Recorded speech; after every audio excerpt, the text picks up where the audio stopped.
Ayan, muli mga construction. Dito tayo sa project natin sa Rizal. So, ilalagyan na natin ng habang wala pa yung bagyo na malakas. Ayan. So, yun yung project natin sa Rizal. Mga plastering na lang, mga construction. Walang natin. Okay na lang. Bali 2 stories lang ito na residential na construction.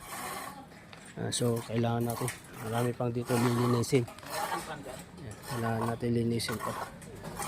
So yan, gagabit muna tayo ng mga flashing pasya board. Bali nagiging yung roof niya mga construction, nagiging na siya, shade type.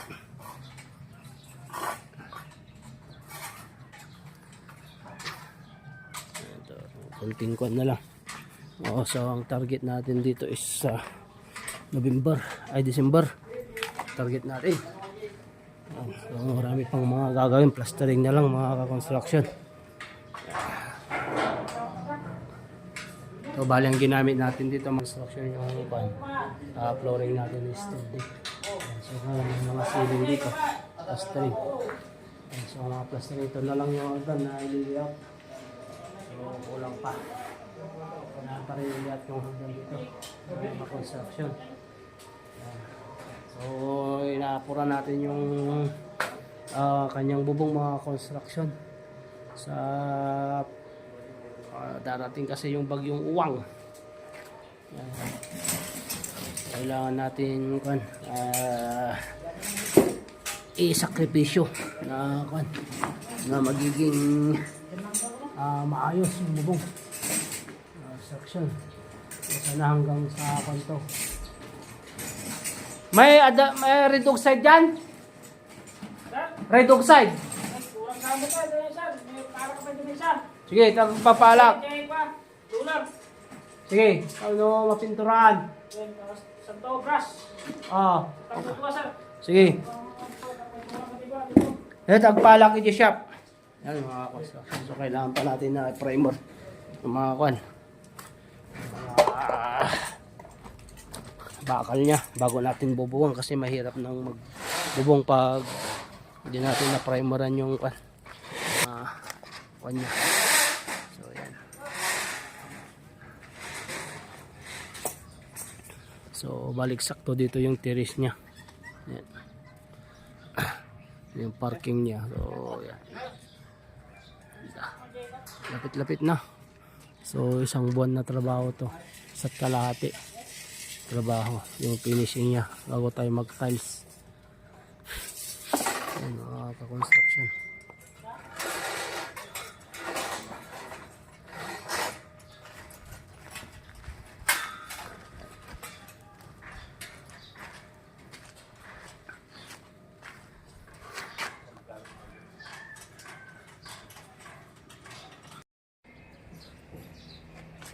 Yan, good morning mga construction. So, nandito tayo ngayon sa pinatrasis. Yan. Kuha na natin. So, ito na mga ka-construction yung kanya. Bottom at saka kanya, kapod niya. Yan ang ginamit natin yung 2x6 tapos 2x4. Yan. Napaka-tibay dyan mga ka-construction sa kahit anong bakbo na inalaban mo dyan. Talagang nakibay na mga construction. So 2x6 ang ginamit natin dito for remain. Tapos yung top niya is 2x4 na for remain din. Tapos yung mga width niya is 4mm din. Napakapakapal yung kon natin. Ayan mga construction. Ito natin. So kailangan natin mga ipalwil na itong mga ito. Silo yata. So okay tayo para tignan natin dun sa taas. Yan. Yan. Oh, ang hirap ng umakyat. So yan. Tayo. Okay. Ganda. ito na yung update natin mga ka-construction. Ito. So, ito. Napakatibay. Yan. Yung kanya. So, ito. Ilalak na natin to. Pag nilak yan, magkabilaan yan. Tapos ito. Mga ka-construction yan. Oo, kailangan ito. Pantay na yan, eskwala na. So, kailangan natin eskwala. Yan. So, i-type yung itsura nya. Yan mga ka-construction, ito yung sinasabi ko. 2x4 to. Tapos yung pinaka bottom cord nya mga ka-construction is 2x6. So, ito naman mga ka-construction, it's 2x4. Napaka kanyan. Ganda na trusses. So, matibay. Yan, so, kailangan natin mga full wheel na yan pagkatapos ng mga construction. Ito, lock na natin. So, kailangan pa natin dito na lagyan dito sa kanya isa. Yan. So, bali ang kwan doon mga construction, yung kanya dito. So, ilagay na lang natin dito is 2x6 din. Dito sa pinaka kanya. Ayan. Meron pa dito sa isa pa dito. Nakuan bali 1 meter. Mag-a-adjust tayo ng 1 meter. Tapos susundan na lang natin ito yung pasa niya. Tapos yung kwan doon. 1.5 DJ? Log? 1.5? Okay. So 1.5 doon. 1 meter doon sa kapila. Ayan yung pinakaharap sa top. Yan. So, bali 2x6 lahat ang ginamit natin yan mga construction. Yung pinaka king post nya. Ganda. Matibay. Matibay na matibay. So, yun yung pinaka parol na mga construction. Yung nandun. Ayan. So, kailangan pa natin dito. Ayan, kailangan pa natin dito. Dito pa. Yan. Isa pa. Ayan mga construction. Matibay na matibay yan. Kuhan natin. Yan, iliiskwala natin. So bali yung nandun mga construction, tatanggalin natin yung isa doon kasi 2x4 yun. Yung pinakaunang pattern. So lahat ng mga king post nyo mga construction is 2x6 yan. Ang nilagay natin by 4mm. Yan, tigas na tigas yan. Kahit anong sampal ng sampal ng kwan. Ito kasi yung mga construction is napaka critical kumbaga dito lahat yung kwan. Yan oh, wala man lang masalo. So kailangan yung trusses dito mga construction is matibay. Matibay yung ating trusses talaga na ilalagay dito para kwan. Yan. Nilalak. Yan. Dito tayo. Kailangan natin akyatin. Doon para makita ito yung mga construction walang sasampalan ng hangin dito kaya yung talagang hangin is napakalakas. Ayan o. So diretso wala ka man lang makita dyan. So, pag humampas ng hangin papunta doon sa dito napakalakas. So kailangan matibay. So ang ilalagay lang din dito na trusses nya mga rope nya mga construction is 0.6. 0.6 yung ilalagay na trusses natin dito. Tapos yung mga gutter na is cut 24.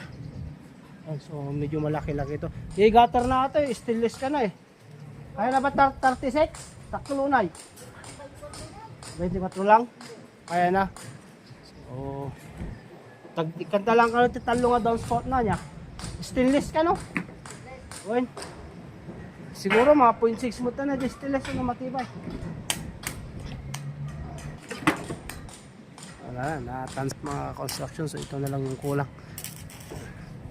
So kailangan nating mga pag ganitong mga klase ng mga roofing mga construction, kailangan yung expert ang tumataya dito. Kailangan di nanginginig yung paa, mga kamay ang nagtatrasis kasi kahit tignan mo yan ilalim yan. So kailangan ng expert ka, yung hindi nanginginig, talagang sanay ka na umapak dito sa taas. ito na yung pinakalupa mo. Kumbaga, dito sa taas. Kailangan expert ka talaga na gumagawa. Yan mga ka-construction. Ano natin. Ayan mga construction, update na lang sa susunod na pagtatrasis natin mga construction. Yung mga gustong magpagawa, PM lang kayo mga construction. Pre-estimate tayo. Okay. Wow! Yan yung trellis project natin dito sa Monterasas. Mga construction. No. Ay, Palma. So, yung process natin, napakaraming bakal. Okay, mga construction. So, puro wave lot yan. Yung kanya. Bali 2x2x4 yun yung mga ginamit natin dito. Ito na yung ginamit natin. Gayder. Kasi bukada. So, bukada sila. So, kailangan na lang gutter dito. Kailangan ng gutter.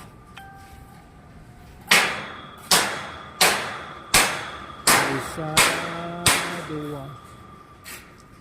Ure talo dyan lay.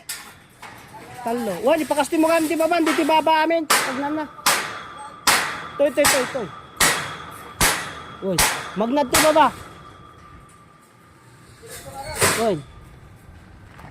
Ano ka? Ayan, construction.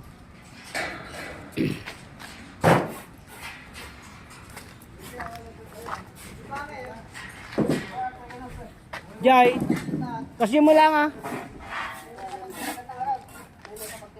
Woy, pakasi mo dyan. Ay, dito eh. Woy, dahil siguro dito yung dalan. Di nga ito na Jai. Kita nyo lang, basta di nga dalan. Awanti agdaldalan dito. Woy, di dyan mamin, bali tima pa ni Jacob ko ah. 4. Woy. Tapos 3. Dito 3. Kasi Jai. Sumalpot to dyan. Agway. Sa bali na kita bali duwa. Sa bali ti down spot natin. Uy, nabali dito. Tamno handang ako. Umunay dito ko dyan.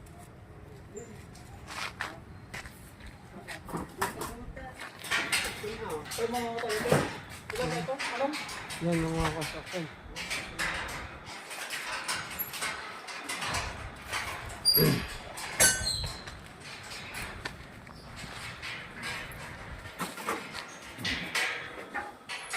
Papahakot na natin lahat ng mga to para magamit dun sa ibang site sa natin construction. So marami pa tayong gagawin dito mga construction. So bali ito yung hagdan. Pag nabubungan na natin to, pwede natin itaas. Ano umay ito na engineer, kita nyo ito plano dato GCR nga parte 3 lang ti kabel dito eh. 3 damit tila kabang dito tanong makubong dat CR natin nga parte CR dito 3rd floor tapos ang dapat dito eh ti second na nga pang balay lang balay ti ko ayusin nyo na kita ipasanggir yung ako tamno isot ti sarapa yun dito rin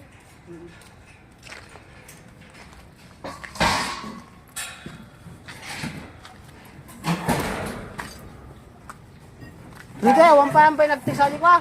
Ay, dandan na aja, baka next ka sa. Oh, nigo ka no aja. Kita amlangan ta ko. Ikon to. Oh, nistimite mo to nya. Duwa ga MT welding dito, pa di may isa kumangana. Yapan to jikwan. Awitan niyan. Ha, nagbati ti may isa baka welding ta. Ay na dyan kumanggana. Ay dajay. Atala nga rod.